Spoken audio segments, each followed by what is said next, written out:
الحمد لله نحمده ونستعينه ونستغفره ونعوذ بالله من شرور أنفسنا من سيئات أعمالنا من يهده الله فلا مضل له ومن يضلل فلا هادي له وأشهد أن لا إله إلا الله وحده لا شريك له وأشهد أن محمدا عبده ورسوله يا أيها الذين آمنوا اتقوا الله حق تقاته ولا تموتن إلا وأنتم مسلمون يا أيها الناس اتقوا ربكم الذي خلقكم من نفس واحدة وخلق منها زوجها وبث منهما رجالا كثيرا ونساء واتقوا الله الذي تساءلون به والأرحام إن الله كان عليكم رقيبا يا أيها الذين آمنوا اتقوا الله وقولوا قولا سديدا يصلح لكم أعمالكم ويغفر لكم ذنوبكم ومن يطع الله ورسوله فقد فاز فوزا عظيما أما بعد فإن أصدق الحديث كتاب الله جل وعلا وخير هدى محمد صلى الله عليه وسلم وشر الأمور محدثاتها وكل محدثة بدعة وكل بدعة ضلالة وكل ضلالة في النار.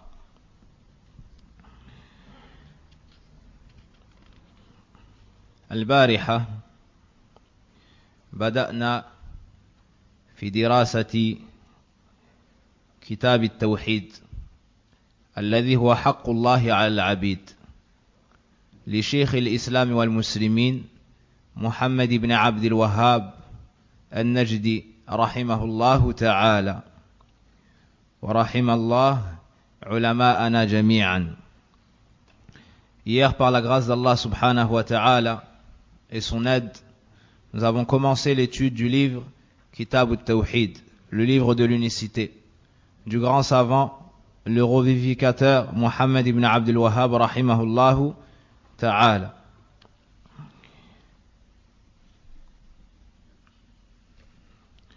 قال المؤلف رحمه الله تعالى كتاب التوحيد بسم الله الرحمن الرحيم كتاب التوحيد.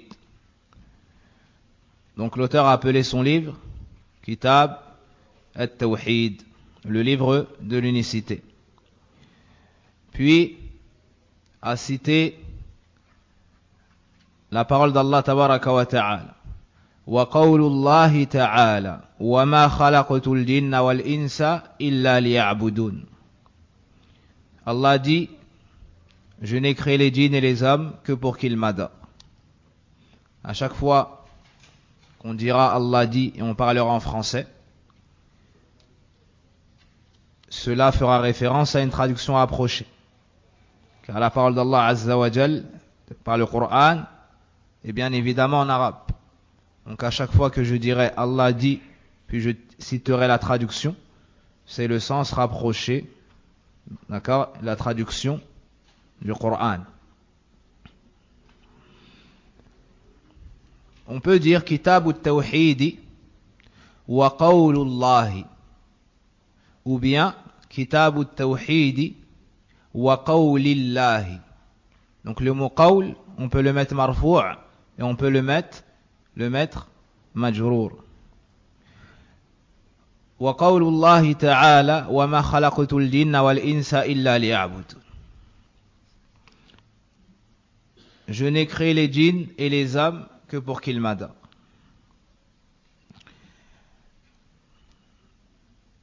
Al-ibada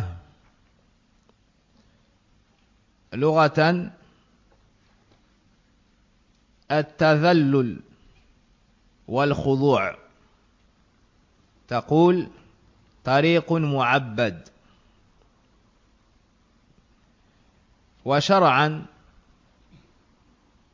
قال العلامة ابن تيمية رحمه الله تعالى في كتابه العبودية: اسم جامع لكل ما يحبه الله ويرضاه من الأقوال والأفعال الظاهرة والباطنة. L'adoration dans la langue arabe signifie l'humiliation et le rabaissement. Les Arabes disent par exemple que ce chemin est mu'abbad. Pourquoi est-ce qu'ils ont qualifié le chemin par ce mot-là? car à force qu'on marche dessus, il est rabaissé, humilié. Et dans la religion, l'adoration a été définie par Ibn Taymiyyah comme étant un nom général englobant tout ce qu'Allah aime et agrée, comme parole et acte, que cela soit apparent ou caché.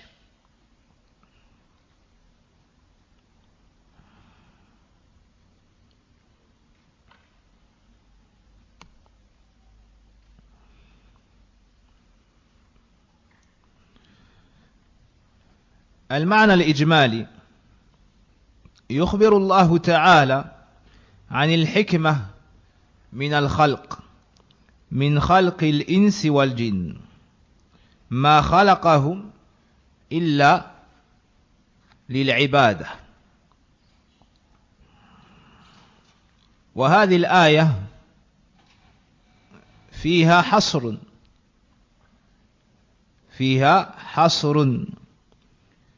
وما هنا نافية مع الاستثناء إلا يفيد الحصر، أي ما خلقهم الله تبارك وتعالى إلا لهذه الحكمة وهي العبادة. Dans ce verset, il y a une figure de style qui nous indique l'exclusivité de ce qui est cité ici. Dans ce verset, Allah Azza wa Jal nous enseigne, nous informe qu'il a créé l'ensemble des hommes et l'ensemble des djinns pour une seule sagesse, afin qu'ils concrétisent une seule chose, laquelle? Le fait de l'adorer. Le fait de l'adorer. Wa munasabatul ayah في كتاب التوحيد أو لهذا الباب على قول أن في هذه الآية بيان لحكمة الخلق، وهذه الحكمة التوحيد. وجه ذلك تفسير السلف للعبادة بالتوحيد كما ذكرنا ذلك البارحة عن ابن عباس رضي الله عنه.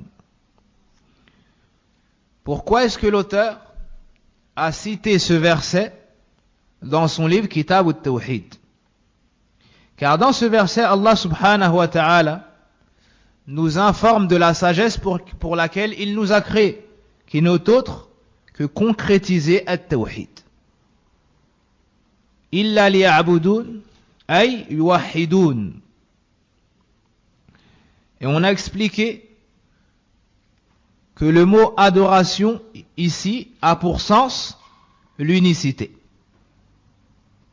Dans le Coran, lorsqu'Allah Azza wa Jal nous appelle à l'adorer, il nous appelle à l'unifier, à l'adorer seul d'un culte sincère.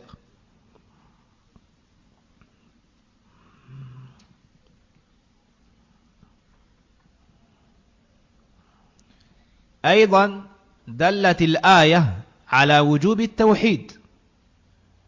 Aussi, ce verset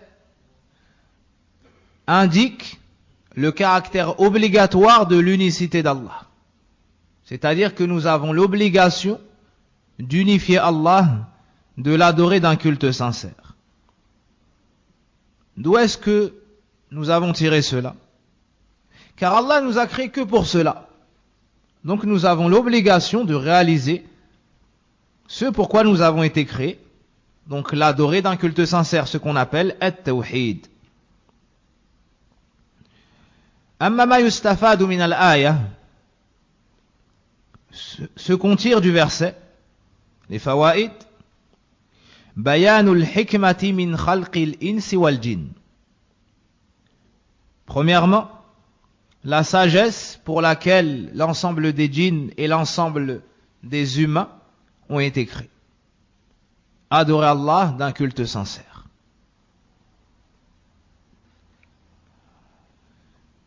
فعل الله الأول خلقنا لنفعل الثاني lina'budahu wahdahu la sharika lahu. Allah a fait la première chose citée dans le verset, c'est-à-dire qu'il nous a créés. Pourquoi? Afin que nous fassions la deuxième chose citée dans le verset, c'est-à-dire l'adorer. Donc de ce verset, on tire la sagesse pour laquelle nous avons tous été créés. Voici une grande science qui est ignorée de la plupart des créatures.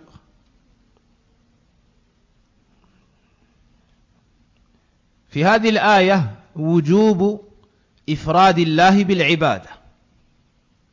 Parmi la science qu'on tire de ce verset, l'obligation d'unifier Allah dans l'adoration, dans le culte. Nous avons l'obligation d'adorer Allah seul d'un culte sincère.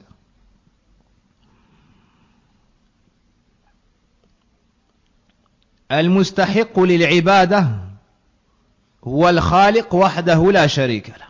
De ce verset, on tire également que le seul à mériter entièrement l'adoration est le Créateur. Et le Créateur. Donc Allah subhanahu wa ta'ala. وفي هذا رد على المشركين. Et dans cela, il y a une réfutation aux associateurs. Car ils reconnaissent qu'Allah est le seul Créateur, mais ils adorent avec lui autre que lui. في هذه الآية إثبات تعليل أفعال الله. De ce verset, on tire que Allah Azza wa Jal, lorsqu'il fait quelque chose, il le fait pour une sagesse. Pour une sagesse. Et certains savants ont appelé le lam dans illa liya'budun lam al-hikmah. Lam al-hikmah, lam de la sagesse. نستفيد أيضا أن الجن مكلفون. On tire également de ce verset que les djinns sont responsables, tout comme les humains sont responsables.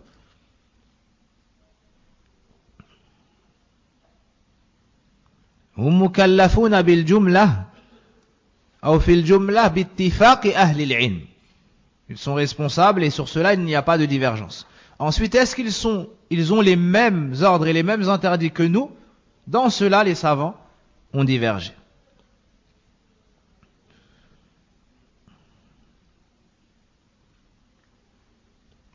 Voici pour le premier verset. Donc, ce verset nous enseigne la sagesse pour laquelle Allah nous a tous créés. L'unifier, l'adorer d'un culte sincère.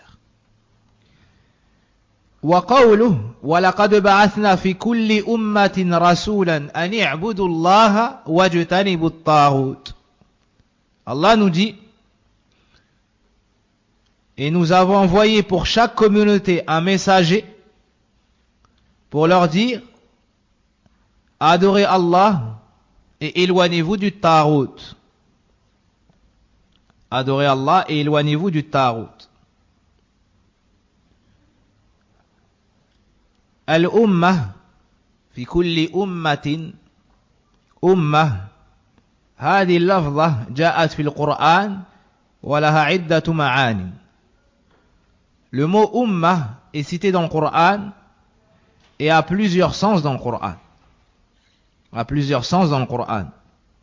وهنا المراد الطائفة من الناس. Ce qui est voulu dans ce verset, c'est la communauté, un groupe de gens. Un groupe de gens.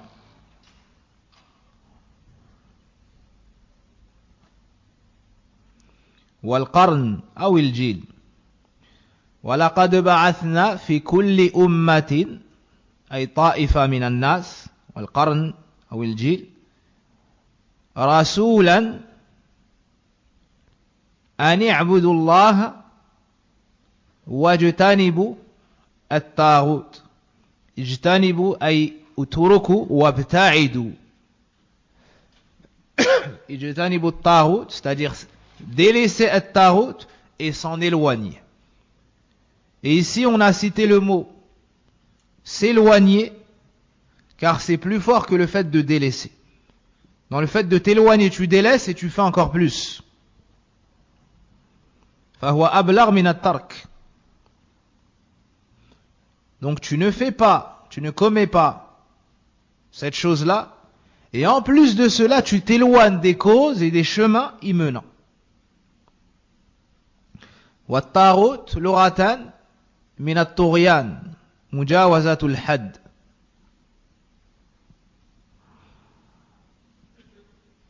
قال الله إنا لما طغى الماء. Allah Azza wa Jal a cité le mot tagha pour l'eau. Pour l'eau dans sourate Nuh. Ou al-Haqqa plutôt. نعم الحقة. وشرعا عرفه العلامة ابن القيم رحمه الله تعالى فقال ما تجاوز العبد به حده من معبود أو متبوع أو مطاع. Ibn al-Qayyim nous dit que Taghut est tout ce dans quoi le serviteur dépasse les limites, que ce soit dans l'adoration, dans le suivi ou dans l'obéissance. Que ce soit dans l'adoration, dans le suivi ou dans l'obéissance.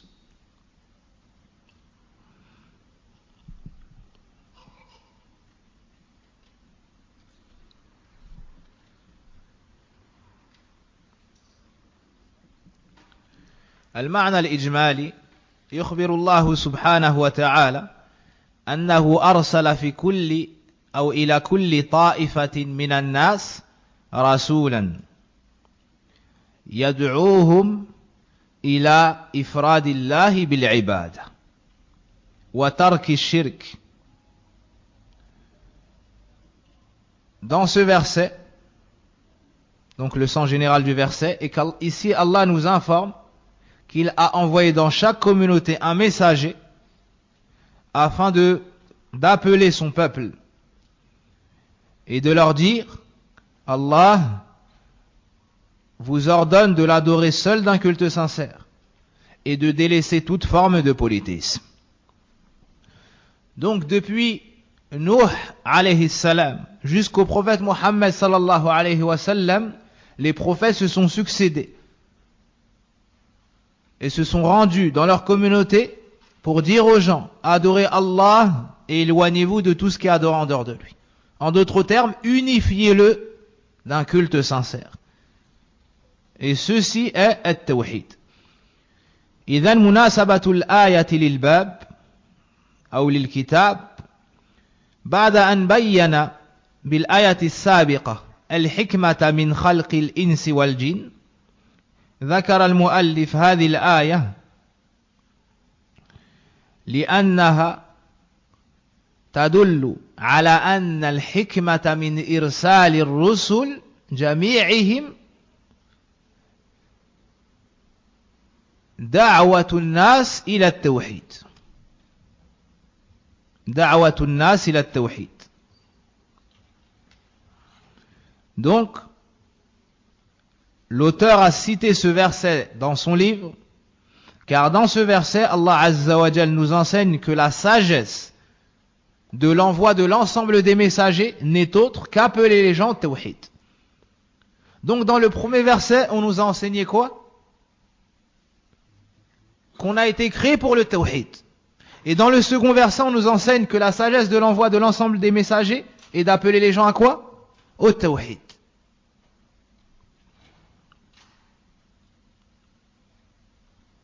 إذن التوحيد واجب. Donc le tawhid, adorer Allah Azza wa Jal d'un culte sincère, est la plus grande obligation.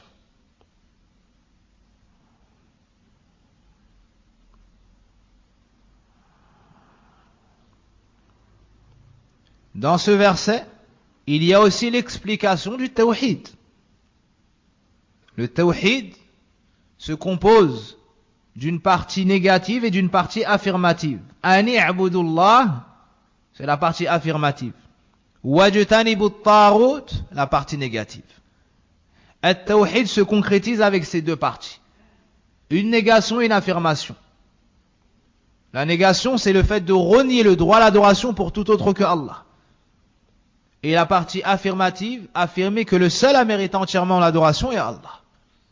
Donc dans ce verset, en plus d'avoir la sagesse de l'envoi des messagers, il y a aussi l'explication du tawhid.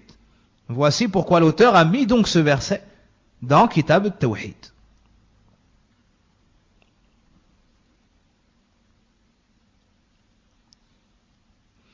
Ma yustafadu min al-aya, ce que nous pouvons tirer du verset. Al-hikmatu min irsali ar-rusul ila aqwamihim da'watuhum ila tawhidillah. La sagesse de l'envoi des messagers à leur peuple et le fait de les appeler au tawhid. Dinul anbiya'i wahidun. On tire de ce verset que la religion des prophètes est la même, qu'ils ont tous la même base. La bonne croyance. La ilaha illallah. Ikhlasu din illah wa tarku shirk. Tous les prophètes sont venus avec cette même base. Adorer Allah d'un culte sincère, se désavouer et s'éloigner du polythéisme. Donc leurs législations sont différentes, mais la base est la même. Et dans le hadith, Nahnu al-anbiya awladu allat, dinuna wahid. Le prophète sallallahu alayhi wa sallam nous dit nous les prophètes, puis il dit le mot awladu allat. C'est une expression, si on l'expliquerait, c'est une expression où cette phrase fait référence aux animaux ou bien aux gens qui ont la même mère mais n'ont pas le même père. Qui ont la même mère mais n'ont pas le même père. Donc ici, qu'est-ce qu'on veut dire par cela? Qu'ils ont la même base, qui est la croyance authentique et le tawhid, mais n'ont pas forcément la même législation. Il se peut qu'une chose soit halal dans telle communauté et haram dans telle autre.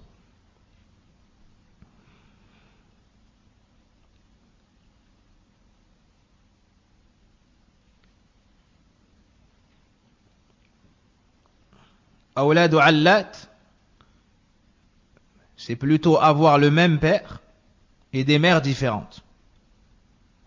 C'est plutôt avoir le même père mais des mères différentes. واضح؟ نعم. أب واحد وأمهات شتى. نستفيد من هذه الآية أن الرسالة عمت جميع الأمم. On tire de ce verset que toute communauté a reçu le message. وقامت عليها الحجة. Et que personne n'a d'excuse.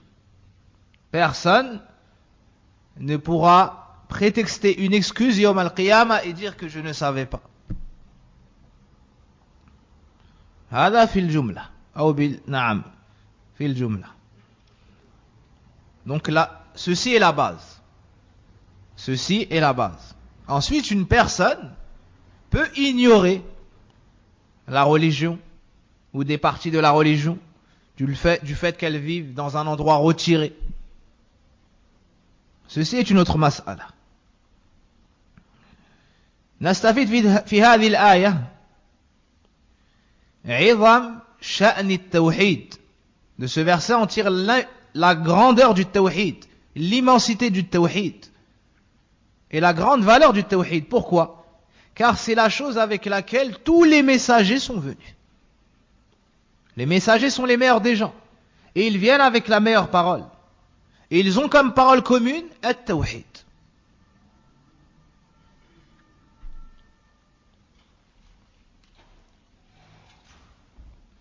Donc c'est l'obligation la plus générale qui touche les gens, at-tawhid. في هذه الآية معنى لا إله إلا الله. De ce verset, on tire l'explication ou le sens de la ilaha illallah. أن اعبدوا الله, ça rejoint illallah. واجتنبوا الطاغوت, c'est la même chose que la ilaha. Donc le sens de la ilaha illallah est la ma'bouda bihaqqin illallah. Nulle divinité ne mérite véritablement d'être adoré si ce n'est Allah. Ben dans ce verset, il y a le sens de la ilaha illallah. An i'budullah, c'est la partie affirmative. Wajtanibu at-taghut est la partie négative. Donc il faut forcément une partie négative et une partie affirmative. Celui qui adore Allah, mais adore avec autre que lui, est-ce qu'il aura mis en pratique le tawhid ou pas? Non. Il sera plutôt mushrik, polythéiste. Et celui qui n'adore pas Allah, est-ce qu'il aura mis en pratique le tawhid? Non. Il sera plutôt mulhid, athée. Donc ne sera sauvé que celui qui aura uni entre les deux parties. Il s'est éloigné de l'adoration de tout autre que Allah et a adoré Allah uniquement et cela d'un culte sincère. Voici le sens du tawhid. Voici le sens de la ilaha illallah. De ce verset, on tire la sagesse pour laquelle on a envoyé l'ensemble des prophètes.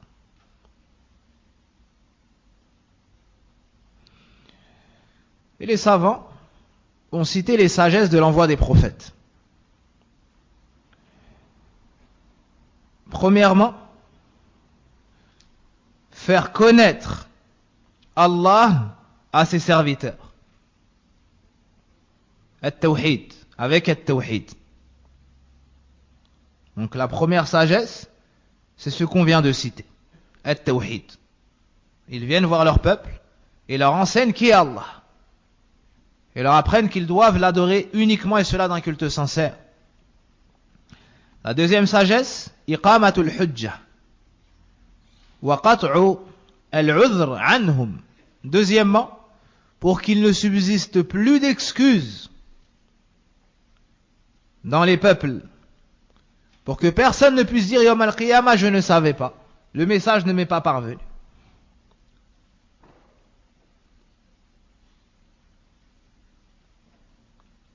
Allah dit à cet effet, rusulan mubashirina wa mundhirin li'alla yakuna lin-nasi hujjatun aw 'ala Allahi hujjatun ba'da ar-rusul. Dans Surat An-Nisa, Allah Azza wa Jal nous dit qu'il a envoyé des messagers en tant qu'annonciateurs de bonnes nouvelles et avertisseurs afin que personne ne puisse avoir d'excuses auprès d'Allah après l'envoi des messages. Une autre sagesse, Ar-Rahma, c'est une miséricorde pour les gens. Wa ma arsalnaka illa rahmatan lil alamin. Allah dit dans le Coran, nous ne t'avons envoyé qu'en tant que miséricorde pour les mondes. Dans Surat Al-Anbiya.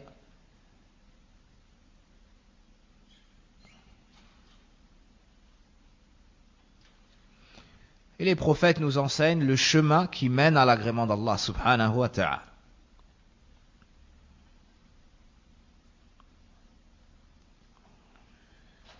Le troisième verset cité par l'auteur, wa qawluhu wa qada rabbuka alla ta'budu illa iyyah wa bil walidayni ihsana.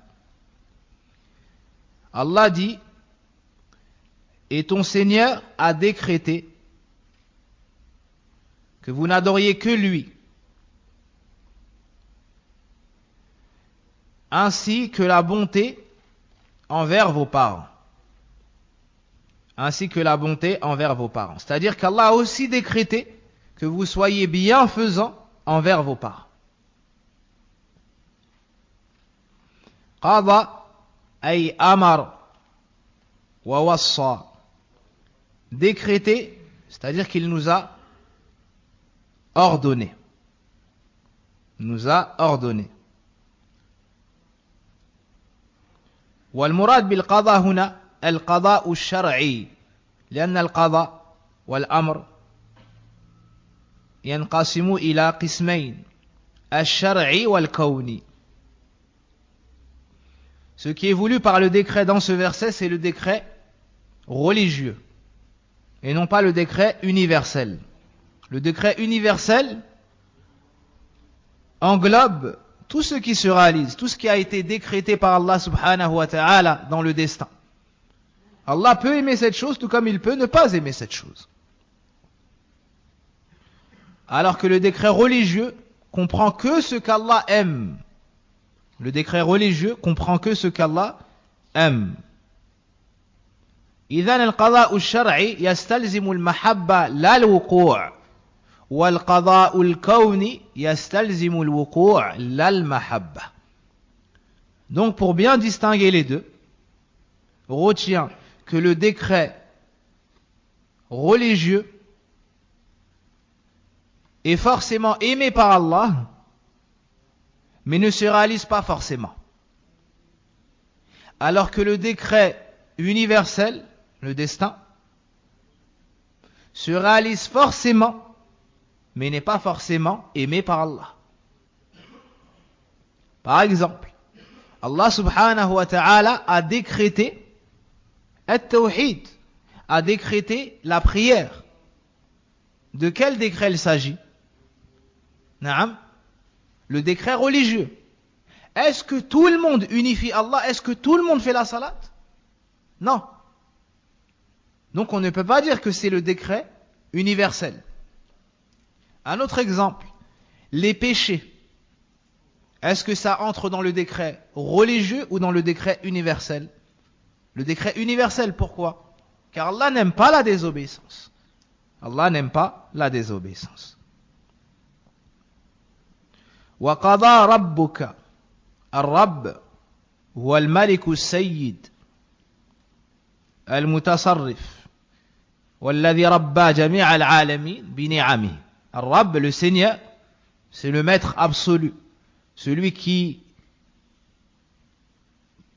a éduqué ses serviteurs en leur octroyant de ses bienfaits.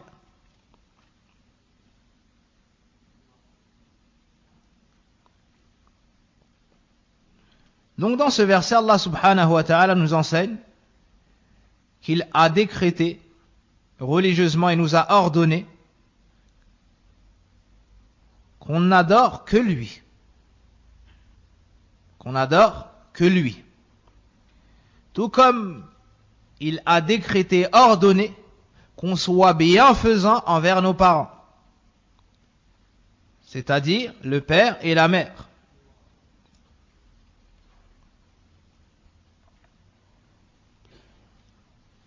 Et ça peut peut-être englober les grands-parents. Wa in ala. Car dans les textes, on dit père et mère pour ton père et ta mère, mais aussi pour ceux qui sont au-dessus, comme les grands-parents et autres. قال الله واتبعت ملة آبائي إبراهيم وإسحاق. En parlant dans ce... Allah nous dit, en citant l'histoire de Youssouf, donc Youssouf dit, dans le verset qu'Allah Azza wa Jal nous cite, et j'ai suivi la voie de mes pères. Qui est le père de Youssouf? Yaqub alayhi salam. Et Youssouf commence et dit Ibrahim, alors qu'Ibrahim est un des ancêtres. Ça? Donc de cela on tire qu'on peut dire père, même pour ceux qui sont au-dessus du père, comme le grand-père et les arrière-grands-parents. Dans un hadith, le prophète sallallahu alayhi wa sallam nous dit Wulida lil-layla ghulam wa sammaytuhu mithla abi Ibrahim. Le prophète sallallahu alayhi wa sallam nous dit dans un hadith, on m'a accordé un enfant cette nuit. Je l'ai appelé comme mon père, Ibrahim. Comment s'appelle le père direct du prophète sallallahu alayhi wa sallam? Abdullah.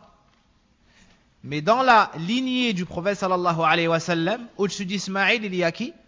Ibrahim alayhi salam. Donc il l'a appelé mon père. Est-ce que c'est clair? بارك الله فيكم. مناسبة الآية للباب. Donc pourquoi est-ce que l'auteur a cité ce verset dans son livre Kitab al-Tawhid? لأن في الآية تفسير التوحيد أو تفسير التوحيد وبيانه. Donc dans ce verset, il y a l'explication et la démonstration du tawhid, avec la négation et l'affirmation. Allah, c'est la négation. Allah ta'budu illa iya. Ça c'est l'affirmation. Donc il y a une négation, puis une exception. Tout comme dans le verset wa ma khalaqtul jinna wal insa illa liya'budun. La négation et ensuite l'exception. Min aqwa asalib al-hasr 'inda al-lughawiyyin al-balaghiyin. Donc cela nous indique la plus forte forme d'exclusivité. Donc Allah est le seul qui mérite d'être adoré. وفي هذه الآية بيان على أن التوحيد آكد الواجبات أو آكد الحقوق.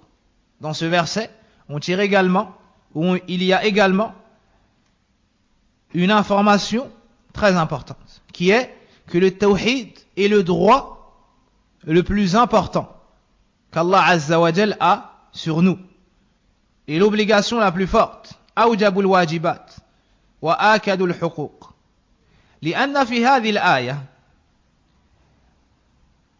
ذكر الله عدة واجبات وبدأ بالتوحيد. Pourquoi cela? Car dans ce verset, Allah Azza wa Jalla a cité un ensemble d'ordres. Il a commencé par quoi? Par le tawhid. Et lorsque tu commences par une chose, c'est que c'est la chose la plus importante. Dans ce verset, dans cette suite, Allah subhanahu wa ta'ala, ou dans ce contexte, Allah Azza wa Jalla a cité 18 choses. Et il, افتتح بالتوحيد واختتم بالنهي عن الشرك. Allah Azza wa Jalla, dans ce passage du Coran, a cité 18 choses. Il a commencé par l'ordre du tawhid et a fini par l'interdiction du shirk, subhanallah. Ça nous montre quoi? Que la chose la plus importante, c'est le tawhid. Et la pire chose est ce qui contredit le tawhid, al-shirku billah.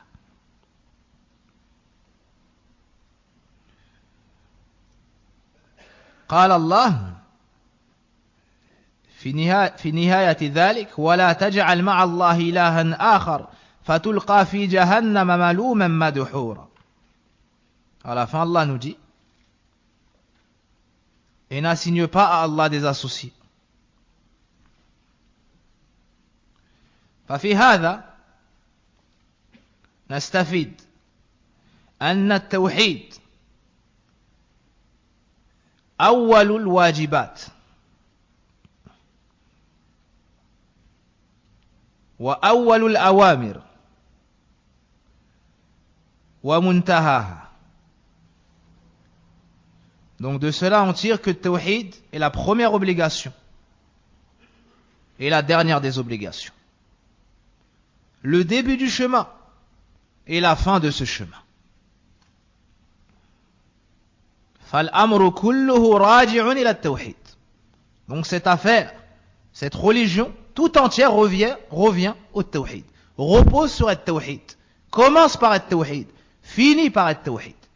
Et celui qui regarde et étudie la vie du prophète sallallahu alayhi wa sallam, regarde et étudie le Coran, s'apercevra de cela. ما يستفاد من الآية زيادة على ما ذكرنا. التوحيد يتكون من نفي وإثبات. On tire de ce verset que le tawhid se compose de la négation et de l'affirmation. la négation du droit à l'adoration pour tout autre que Allah, et l'affirmation que seul Allah mérite l'adoration. نستفيد من هذه الآية عظم حق الوالدين.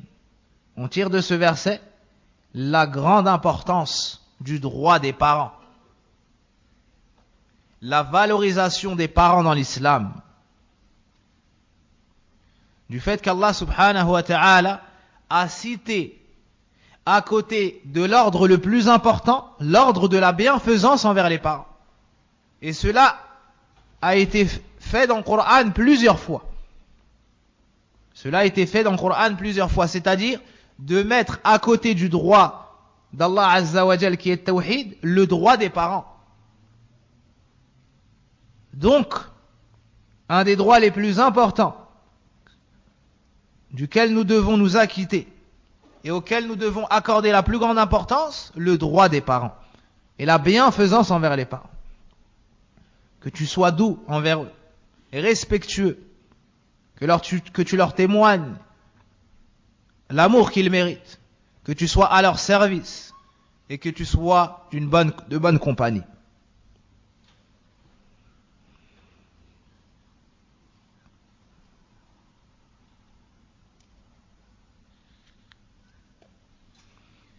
On tire aussi de ce verset que l'obligation envers eux n'est pas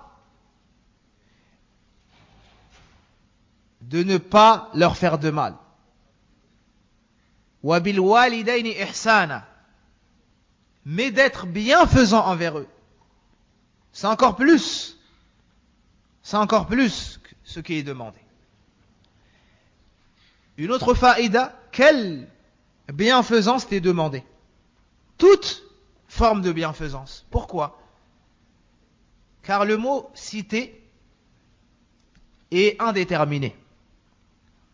Afin que ça englobe toutes les bienfaisances, que ce soit avec l'argent, que ce soit avec le comportement, que ce soit avec des paroles douces, et j'en passe, avec des doigts, ne serait-ce que ta compagnie. De ce verset on tire tahrim uquqil walidayn, l'interdiction de la désobéissance envers les parents et de toute nuisance à l'égard des parents.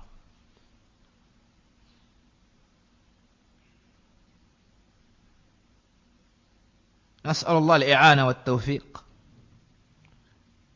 على تحقيق التوحيد ثم بر الوالدين. Qu'Allah nous accorde la réussite dans la concrétisation de son unicité, puis la mise en pratique de l'ordre de la bienfaisance envers les parents. Combien sont les parents qui se plaignent de leurs enfants? Inna lillahi wa inna ilayhi raji'un. Wallahi, régulièrement, des parents viennent pour se plaindre de leurs enfants à la mosquée. Et peut-être d'enfants qui fréquentent la mosquée. Wallahu al-musta'an. Pas plus tard qu'hier soir, un père est venu pour me dire: fais un rappel, même si tu l'as fait plein de fois, régulièrement, fais un rappel sur les parents. Subhanallah. Allah al-musta'an. Nas'al al-i'ana.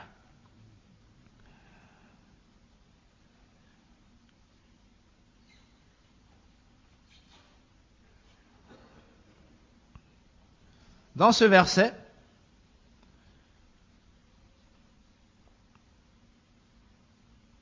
on s'adresse au prophète sallallahu alayhi wa sallam. Wa qada rabbuka, ton Seigneur a décrété. Mais en réalité, l'ordre vaut pour lui et pour sa communauté. Vaut pour lui et pour sa communauté.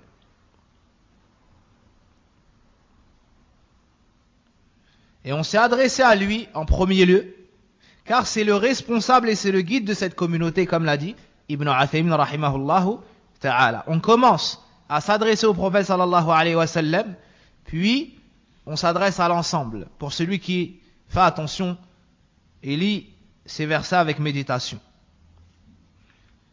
Il y a parmi les sagesses le fait d'attirer notre attention et qu'on soit bien concentré. Car on passe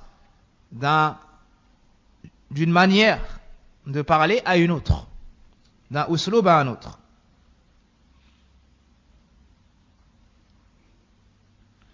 Et dans ce verset, il y a une information très subtile. Et une réfutation à ceux qui adorent les prophètes. في هذه الآية إشارة إلى أن النبي صلى الله عليه وسلم مربوب فلا يعبد. Dans ce verset, on nous montre que le prophète sallallahu alayhi wa sallam est une créature et un seigneur.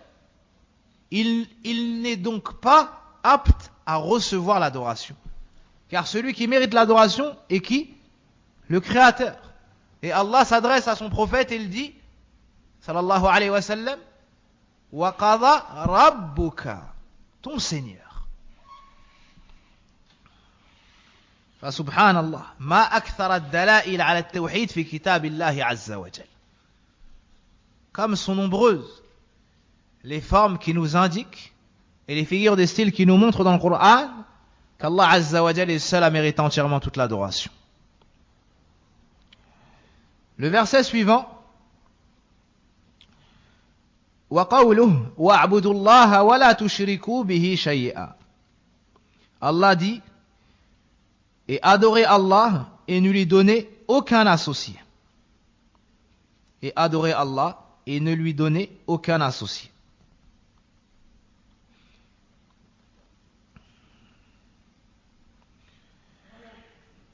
Ce verset est clair. إذن في هذه الآية يأمر الله سبحانه وتعالى عباده أن يوحدوا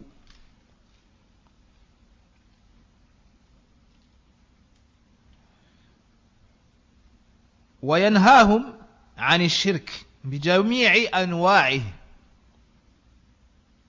لا ملك مقرب ولا بملك مقرب ولا بنبي مرسل. Dans ce verset, Allah subhanahu wa ta'ala ordonne à ses serviteurs de l'adorer seul d'un culte sincère et de s'éloigner de toute forme de polythéisme. Que ce soit le grand polythéisme, celui qui fait sortir de l'islam, ou le petit polythéisme, le polythéisme mineur, celui qui diminue la perfection du tawhid obligatoire.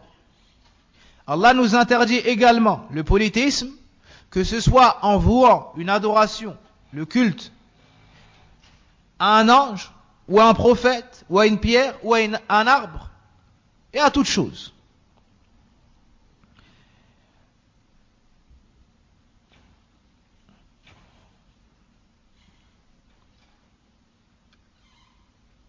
لأن فعل تشركوا يتضمن مصدرا يعني الفعل يتضمن شيئين الحدث والزمن والحدث هذا هو المصدر والمصدر نكرة والآية أو الفعل سبقه لا الناهية والنكرة في سياق النهي أو النفي أو الشرط يعم.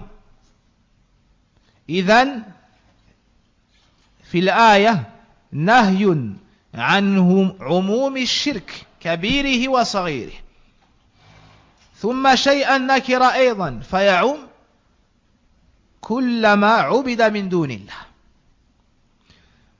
Donc de ce verset, on voit qu'Allah Azza wa Jal a interdit le shirk sous toutes ses formes, le grand et le petit. Car dans le verbe, il y a l'action. Et cette action est générale. Donc on t'interdit le shirk sous toutes ses formes. Et le mot shay'an est indéterminé. Donc on t'interdit de donner un associé à Allah Azza wa Jal, quel qu'il soit. Quand bien même cet associé serait un ange ou un prophète, tu n'as pas le droit d'adorer autre qu'Allah. Ni un prophète, ni un ange, ni une pierre, ni un arbre, ni un saint. Et toute autre chose que tu pourrais imaginer.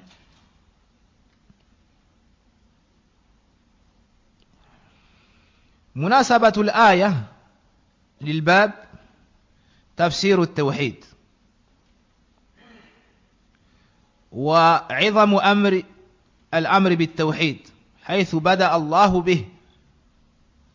Donc l'auteur a cité ce verset dans son livre, car dans ce verset, on nous ordonne at-tawhid, on nous explique at-tawhid, et on nous montre que c'est l'ordre le plus important. Car ici, Allah Azza wa Jal, dans ce passage, a cité plusieurs choses. Il a commencé par at-tawhid. C'est donc la chose la plus importante. Dans le verset, il y a l'explication du tawhid avec ses deux parties. Quelles sont ces deux parties? Naam. L'affirmation et la négation. Jazakallahu khayran.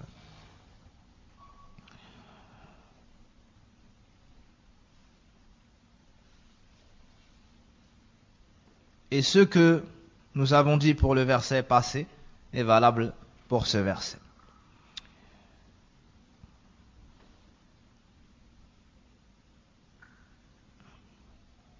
Mimma yustafadu min al-aya, parmi les choses que nous pouvons tirer de ce verset, wujub ifradillahi ta'ala bil ibada, l'obligation d'unifier Allah de par le culte. Wa annahu akadul wajibat, c'est l'ordre le plus important. Nastafid tahrim al-shirk, l'interdiction du polythéisme sous toutes ses formes. Wa annahu ashaddul muharramat, et que c'est le pire péché que la personne puisse commettre.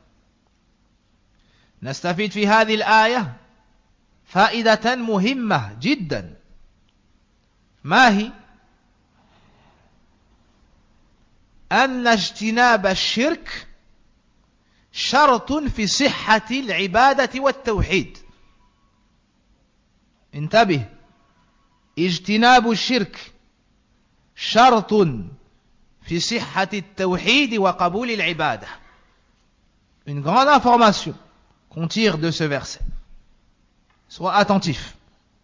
De ce verset, on tire que de s'éloigner et de se purifier du polythéisme est une condition pour que ton adoration soit acceptée chez Allah. Et pour concrétiser l'unicité d'Allah. En d'autres termes, celui qui adore Allah, mais adore avec Allah autre que lui, n'aura pas adoré Allah. Ne sera pas considéré comme quelqu'un qui adore Allah. Comme on peut le comprendre dans Suratul Kafirun. Donc celui qui adore Allah, mais ne s'éloigne pas du shirk, Allah n'acceptera pas son adoration.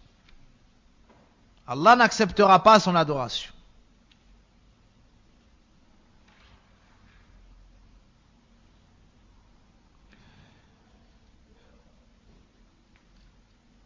هناك اختلاف في ترتيب الآيات حسب نسخ كتاب التوحيد. Il y a une différence d'ordre des versets selon l'impression du livre Kitab Tawhid. Dans certaines éditions, on trouve que le verset que nous venons de lire, le verset de Surat An-Nisa, est le 4e verset cité par l'auteur. Et dans d'autres, on trouve que c'est le 5e. Et puis on a inversé.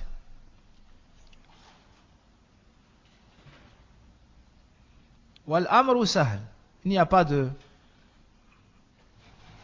grande différence dans cela.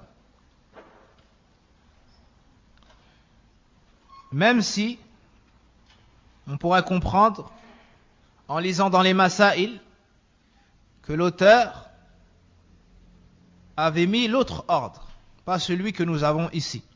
Wallahu a'lam. Rappelez-moi, avant la fin du cours, de dire les maraji'. Yani cette explication est tirée de plusieurs livres. Rappelez-moi de vous les citer.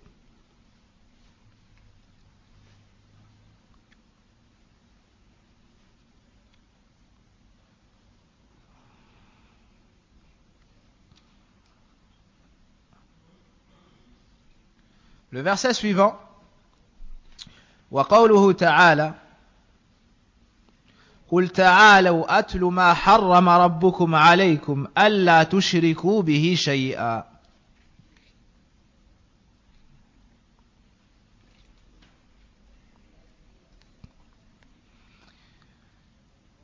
Al-ayat.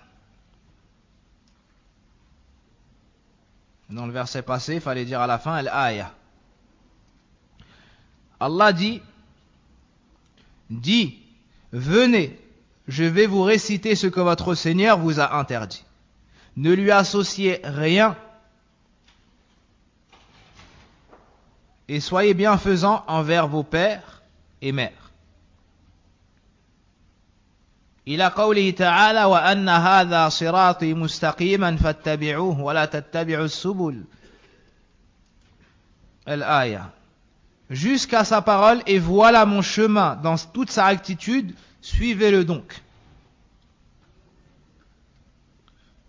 Al-ayah, ou bien al-ayat, c'est un mot qu'on peut trouver dans bon nombre de livres de savants.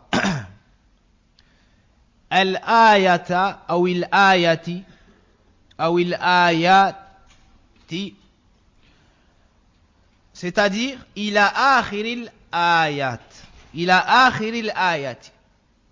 Cela signifie jusqu'à la fin du verset. Donc l'auteur cite une partie du verset dans laquelle il y a la partie dont nous avons besoin ici, puis il écrit al-aya, c'est-à-dire jusqu'à la fin du verset. Jusqu'à la fin du verset. Ou bien al-ayata, ay akmilil ayata. Complète le verset, finit le verset.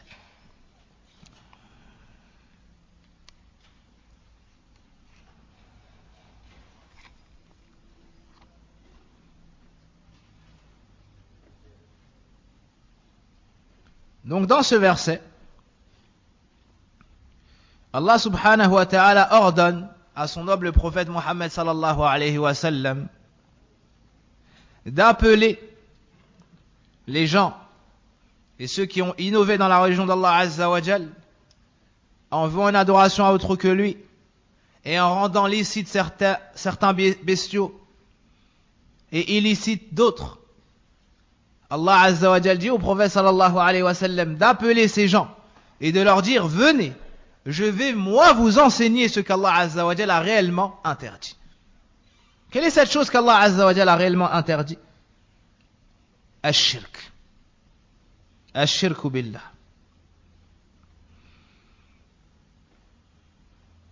قل تعالوا أتلو أي أقص عليكم وأخبركم ما هنا موصولة ما حرم ربكم ولم يقل الله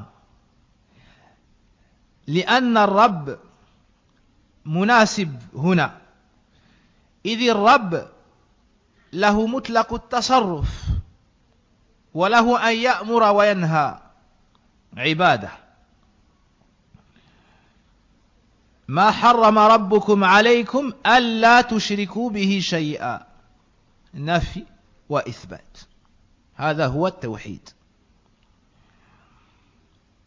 Allah subhanahu wa ta'ala donc dans ce verset nous ordonne au prophète sallallahu alayhi wa sallam d'appeler les associateurs et de les appeler à adorer Allah Azza wa Jal seul d'un culte sincère.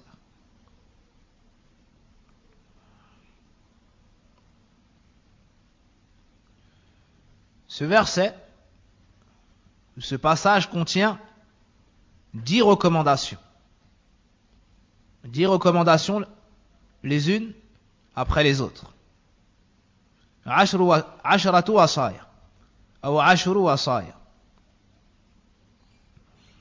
C'est pour ça qu'on surnomme ce verset Ayatul Huquq al-Wasaya al-Ashr, le verset des 10 recommandations.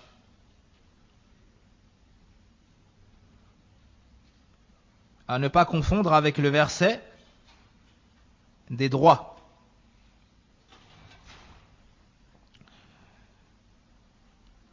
La première recommandation, An-nahyu 'an ash-shirk, l'interdiction du polythéisme.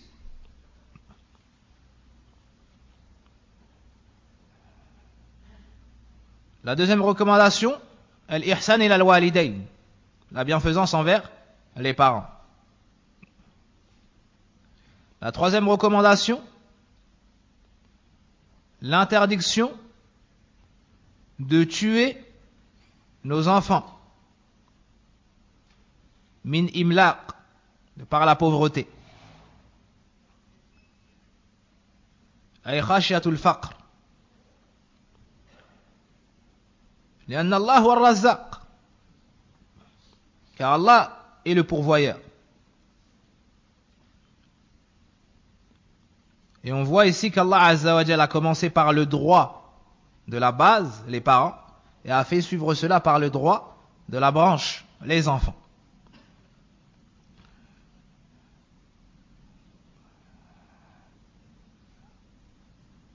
Et ici, une subtilité qu'a cité le grand savant Ibn Uthaymin rahimahullah ta'ala, c'est que un autre verset a été cité dans le Coran avec le même contexte. Mais dans un verset, Allah subhanahu wa ta'ala nous dit Nahnu narzuqukum, c'est nous qui vous donnons votre subsistance. Et dans l'autre verset, Nahnu narzuquhum, c'est nous qui leur donnons leur subsistance, c'est-à-dire aux enfants. Quelle est la sagesse d'avoir fait cette différence? Man yujib ala su'al, qu'est-ce qui répond à la question? Lorsqu'Allah subhanahu wa ta'ala dit, c'est nous qui vous donnons votre subsistance, ces gens-là sont pauvres. Alors Allah Azza wa Jalla les tranquillise et leur rappelle que c'est Allah qui leur donne leur subsistance. Dans l'autre verset, ils ne sont pas pauvres, mais ils ont peur qu'en ayant des enfants, ils goûteront à la pauvreté. Alors Allah leur dit, c'est nous qui leur donnons leur subsistance. Wadah?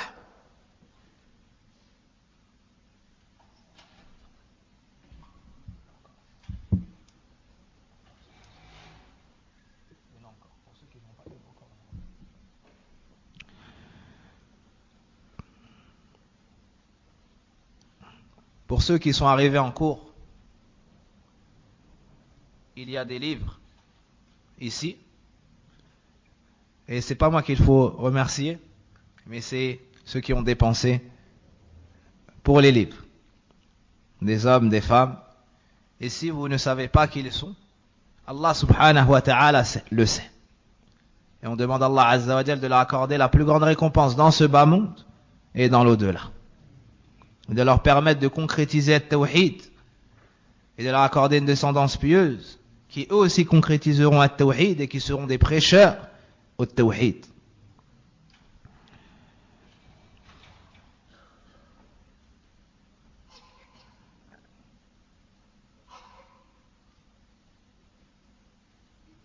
Donc dans un verset nahnu narzuqukum et dans l'autre donc nahnu narzuqukum wa iyyahum, on a commencé par les parents et on a fait suivre cela par les enfants, et dans l'autre verset le contraire.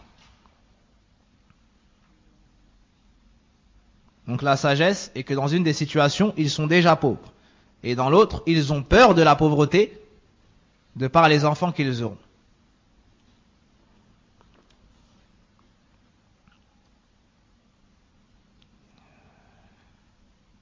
La quatrième, c'est ça?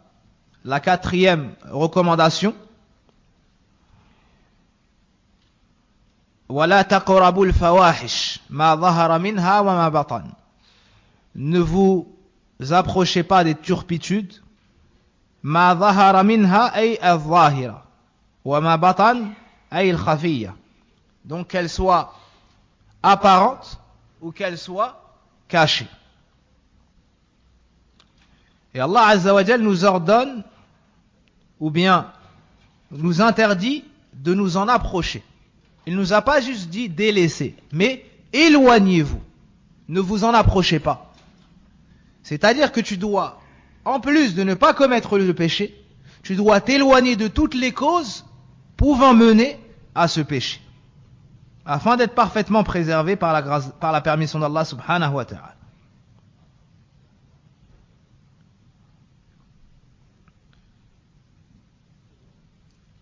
La 5e recommandation,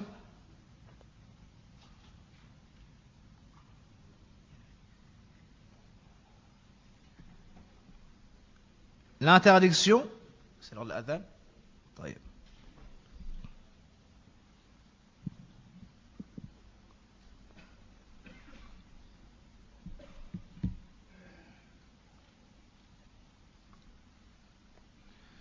Donc la 5e recommandation, l'interdiction du meurtre. L'interdiction du meurtre.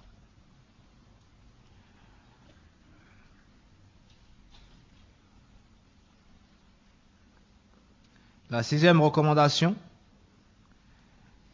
l'interdiction de se rapprocher du bien ou de spolier le bien des orphelins.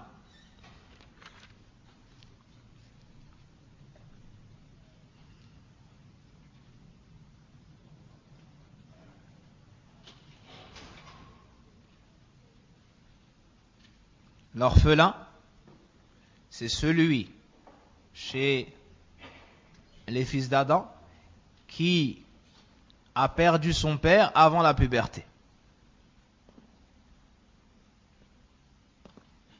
L'orphelin, chez les humains, dans l'islam, c'est celui qui a perdu son père avant la puberté.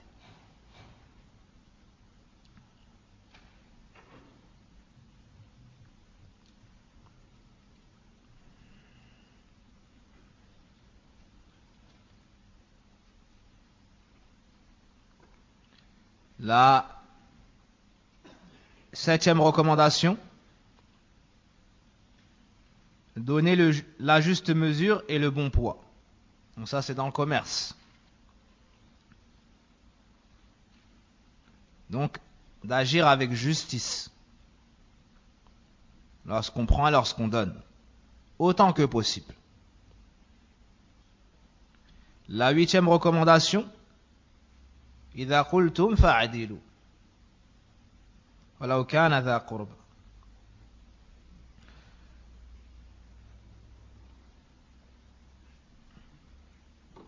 Et quand vous parlez, soyez équitable, même s'il s'agit d'un proche parent. La 9e recommandation, وَبِعَهْدِ اللَّهِ أَوْفُوا. Et remplissez vos engagements envers Allah. Certains ont dit, c'est tawhid, c'est l'adoration d'Allah Azza wa Jal. D'autres ont dit, c'est les recommandations d'Allah. أَوْفُوا أي قوموا بما أمركم الله سبحانه وتعالى به واتركوا ما نهاكم عنه. Donc faites ce qu'Allah Azza wa Jal vous a ordonné et délaissez ce qu'il vous a interdit. Et la 10e, وَأَنَّ هَذَا صِرَاطِي مُسْتَقِيمًا فَاتَّبِعُوهُ. Le fait de suivre le chemin droit dans toute sa rectitude. Et on a appelé ce verset le verset des 10 recommandations, car à la fin Allah Azza wa Jal dit ذَلِكُمْ وَصَّاكُمْ بِهِ لَعَلَّكُمْ تَذَكَّرُونَ. Voici ce qu'Allah vous enjoint, vous recommande, afin que vous vous rappeliez.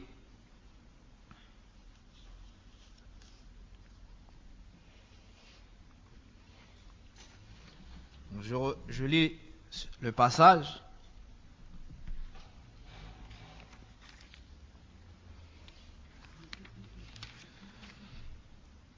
قل تعالوا واتل ما حرم ربكم عليكم ألا تشركوا به شيئا وبالوالدين إحسانا ولا تقتلوا أولادكم من إملاق نحن نرزقكم وإياهم ولا تقربوا الفواحش ما ظهر منها وما بطن ولا تقتلوا النفس التي حرم الله إلا بالحق ذلكم وصاكم به لعلكم تعقلون ولا تقربوا مال اليتيم إلا بالتي هي أحسن حتى يبلغ أشده وأوفوا الكيل والميزان بالقسط لا نكلف نفسا إلا وسعها وإذا قلتم فاعدلوا ولو كان ذا قربى وبعهد الله أوفوا ذلكم وصاكم به لعلكم تذكرون وأن هذا صراطي مستقيما فاتبعوه ولا تتبعوا السبل فتفرق بكم عن سبيله ذلكم وصاكم به لعلكم تتقون. Lorsque j'ai traduit juste avant, j'ai dit peut-être que vous vous rappeliez, c'est le passage du milieu, peut-être que vous ماذا le craindrez. Naam. Donc 3 fois dans ce passage, Allah subhanahu wa ta'ala nous cite que c'est une recommandation. Avec le premier point, on nous dit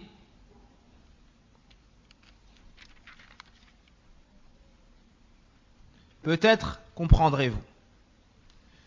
Ensuite, peut-être vous rappellerez-vous.